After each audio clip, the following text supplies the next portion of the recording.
a lot of people don't understand is that for relationships, even though like when you read studies, it will say that money is a primary cause of divorce. But I think that what people often don't realize is people are going to put on the papers it's money because that's like the final straw type of thing, or the thing that they can point to more consciously. But often there were a lot of little breakdowns over time throughout that relationship that led up to that divorce, even outside of money. Because when people make everything else work, even money challenges will not lead to divorce.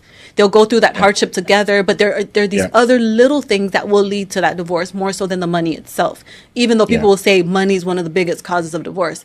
But I'm missing a lot when we say that. All the stuff that happened prior to, all the little breakdowns in communication, you understand what I'm saying? That is not necessarily the money. I'm saying all this to say that one of the problems we have when we talk about independence is we solely talk about financial independence. But I don't think financial independence is the biggest issue for us to talk about. I think the bigger issues are things like emotional independence and psychological independence. When you're talking about relationships, what happens often with women is that they create a confusion within themselves because even though they are financially independent, they are psychologically and emotionally dependent on men. So they end up getting stuck in the cycle of where they keep dating all these men, but still calling themselves independent. But in reality, they're not really independent because their emotional life and psychological life is centered around what men think about them and what do for them and how men treat them. And therefore, they are emotionally dependent and they are psychologically dependent, even if they are financially. Men and how hyper independence shows up in them. Because in women, it's simple. They saw what their mother did. Well, I got to do that times 10, right? Things are more expensive now. So I'm wondering, what is it that causes, where does it come from, the hyper independence from men?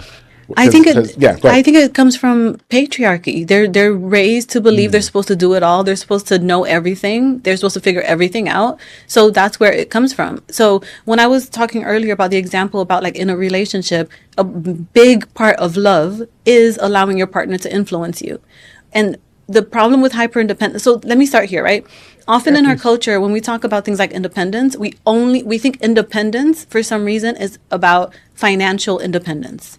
So when people talk about I'm an independent woman, they go straight to finances. They go straight to paying bills and what they buy. Like, men do it too. So we often, for some reason, we equate independence with finances.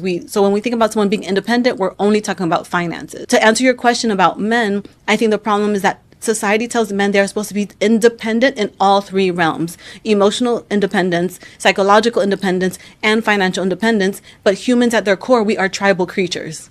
So when you tell a tribal creature that it's supposed to be independent emotionally, psychologically, and financially, it ends up just feeling lost. Because the problem is that the way that human beings even know we're alive, and as silly as this sounds, because of course I'm alive, I'm breathing air, but the way that human beings know that we are alive is that we are mirrored by other human beings. We see ourselves through the mirror that other people show us. So when you are emotionally and psychologically and financially independent, you are not even asking to be mirrored by another human being because you're keeping everything inside. Do you understand what I'm saying? And that's going to create a loneliness. And that's going to create a hopelessness and a powerlessness because you feel like your job on this earth is to feel like you are visible and that you exist and that you have value independent of other human beings. And that's never going to happen. Like therapy to even work, there does need to be rapport and trust with the person you're seeing. So if you go into it already not trusting the therapist, it's going to stunt your work a little bit. So I think that for a lot of Black men, it may be that massive distrust of whether or not this person can see me outside of my Blackness or outside of their biases against me. Are they really able to, does that make sense? Right. So I'll give you an example.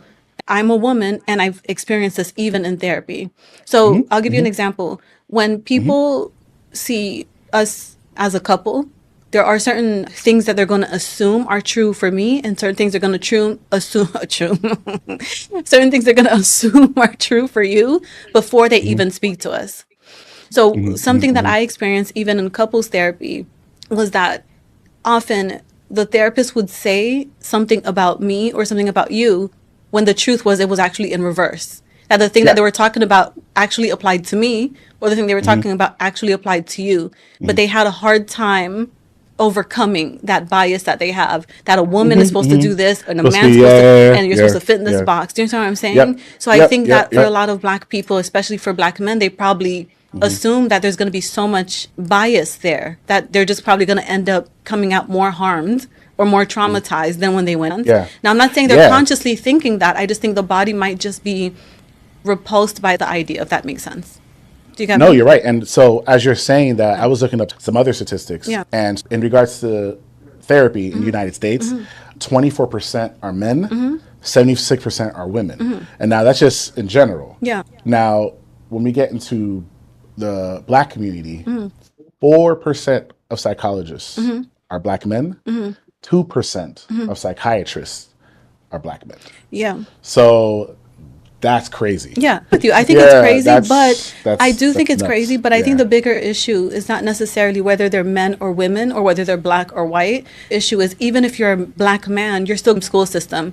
You're still being trained in the same modalities. So even if a black man is a therapist, he would still have to have a sort of character trait where he's comfortable with challenging what he was taught. He would still have to be comfortable with seeing these studies that I learned. Like you would already have to go into it challenging what you were taught a little bit to see the holes in the system. Does that make sense? From your studies and from your research, you do agree that Black men are the ones who typically tend to go to therapy the least out of all? From what I've seen, yeah. Yeah. What do you think that reason is?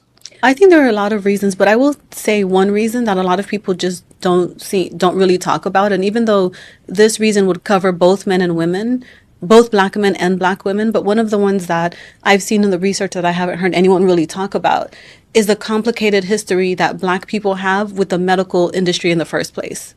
So a lot of black people reported not trusting therapists because in the past, black people were experimented on in the medical industry. So a lot of people say that there's an innate sense of not trusting the mental health industry at all. They don't trust them. They don't trust they're going to relate to them. They don't trust that they're not going to be biased against them. So I think that a lot of men probably don't believe that therapy can actually help them. I don't think it's necessarily that these men don't want help. I think that they lack the trust that these resources can actually help them with the problems that they're facing. Do you know what I mean? I do. Yeah. But then, so now, obviously, there's stigma, and I've noticed that it's been slowly improving where more and more men are saying words like therapy and mental health. I understand the whole experiment thing and not trusting, but I'll be 100% honest. I know I'm using my personal experience. I can't recall in my 43 years of living remembering anyone other than when they're seeing something on social media and repeating it because, oh, what about this? Where they're like, I don't know if I trust doctors or not. I know I've heard older men say that, but in regards to, for example, and I'm 40, but in regards to like my generation, I guess I don't really recall distrust in doctors. Like, Yeah, I know that. Yeah. Yeah, I understand what you're saying, but I don't think the distrust is conscious. I think it's an unconscious distrust. The same way that you know how like if you see a dark alley, you don't really have to think to yourself, don't walk down this dark alley. You kind of just don't. I think that it's an unconscious distrust that a lot of black people have with the medical industry in general. I'm not saying that they walk around saying, I don't trust doctors. I don't trust. I think it's just like an innate, what's the word? Repulsion. Do you understand what I'm saying? A lot of men say, because I used to be a certain type of man, now I'm going to teach my daughter game. I'm going to teach my daughter how to recognize the game because I used to do certain things and I'm a teacher, 100%. Right? But what's interesting about that is that man is being direct with his daughter and saying, hey, babe, because I used to do these things, watch out for that. But my question is, how many mothers do that with their sons? So, for example, instead of the mother just saying, don't trust women, how many mothers would do the same thing to say, listen, babe, because I used to XYZ, watch out for that when you're dating women. How many mothers are equipping their sons with the same thing? Because at the end of the day, that's what is required, right? Because now she can bring that man that she's raising, or whatever age he is, 20s or whatever the hell, into her world to say, this is how I showed up in relationships. This is how I showed up in dating. And it doesn't necessarily mean that her way is always going to be right, because it's still going to be a sort of a projection, because we can only talk from our own experience for the most part. But at the end of the day, how many mothers would do that? How many mothers, instead of just saying, don't trust these women, is going to say, you know what? When I used to date men, I used to da-da-da-da-da-da. And because of that, hey, babe, I just want you to know, like, this is something that I used to do. This is something that women do sometimes. That's a different way of teaching your son about relationship dynamics than creating this idea that you are perfect and it's all these other women that are going to do you harm except for mom. That's problematic. That's interesting. Yeah. That's not something. Oof. That's because I'm sitting there thinking like, wow, I never thought about that. Like, yeah, because fathers will do it. Fathers will do it. They'll tell their daughters, babe, I used to. Fathers will be direct with their daughters and tell them, because I used to do this behavior, I used to kind of manipulate in this type of way. Just watch out for that. But mothers aren't really going to do that. That's what I'm saying. I can't see a mom sitting there telling her son the things she used to do because they're perfect. That's what I was saying earlier, that the best way to control someone is to convince them that your abuse of them is in their best interest. Ooh. That's one of the best. If you ever truly want to control someone, right, and get them to fall in line in the way that you want them to fall in line, you want them to see their abuse as them being taken care of. You understand what I'm saying? That's just the easiest way to control somebody. That's just, it is what it is. Whew. Yeah. That was interesting.